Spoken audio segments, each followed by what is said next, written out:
Welcome back to this portion of Joy in Our Town. From time to time, we'll have guests who will come on our program to talk about youth issues. And today we have with us Rosalyn Roper, and she's going to talk to us today about the latest facts and figures surrounding the mysterious disease autism. And she's going to be opening up a Kelcie's Place, which is a daycare for teenagers who have autism. And we appreciate you being with us on the program today. Thank you for having me. And we thank you that you are joined by your son today, Kelcie. Yes. And this place is going to be named after Kelcie, and we appreciate you just talking to us and helping us to understand a little bit more about your own personal experiences with autism. And many of those who are in our audience have autistic children. And so we're going to just kind of let you take us on a journey today and help us to understand as much as you have studied and understood about the disease of autism. What is autism? Autism is a biological brain disorder that affects their communication as well as their social skills. And autism is something that we are still studying and research to find out where it comes from. But we know that the patterns that the autistic children have are repetition, which they repeat eculating. They say words over and over again if they're speaking. And if they're non-speaking, they do verbal gestures with their hands, like my son is doing. And they also tend to shy away from other children. So, and those signs of autism occur early in life. Around 2 to 3 years of age. Okay. And how old is Kelcie? Kelcie is 16. Okay. He acts very much like a regular 16-year-old, sometimes a little stubborn, but he does not speak all the way. He does he can answer questions back. He's on a moderate level of autism, so he understands. He has good comprehension, but the communication skills are not all there in place yet. So, so we're working on that. And you've been doing a fantastic job with him because he's actually been talking to us just before we went on the program today. Yes, Kelcie, can you say hello? Hello, Kelcie. Say hello to Mr. Motley.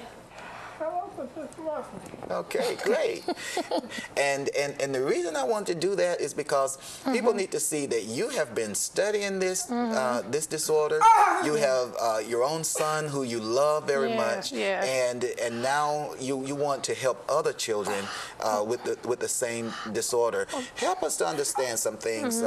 When people see Kelcie and other youngsters with autism, and you know the kind of reactions that he's doing, like right now, they may get that mixed up with some other disorders. Well, sometimes they might think that their mental retardation is there, or they might think that you know, they're having seizures or in the spasms or anything like that. But to understand autism, you really have to be around the population. You have to go to the schools. You have to go to the different community centers where they are allowed to come into. So, but autism, I have been around it for 16 years with him, but in studying autism, you learn that each child is different and they all have different varying needs. It's a spectrum. It's a spectrum. It can go from them very mild, who can go off to college and who can live successfully on their own, or very severe where they will need to have care the rest of their lives. So the broad spectrum is very wide in autism. So each child is very individualized in their IEPs. So you have to know each child on their own individual level with autism. And talk to us about maybe some of the statistics that you've learned as far as, you know, the kind of families that may be more susceptible to having children with autism, or how.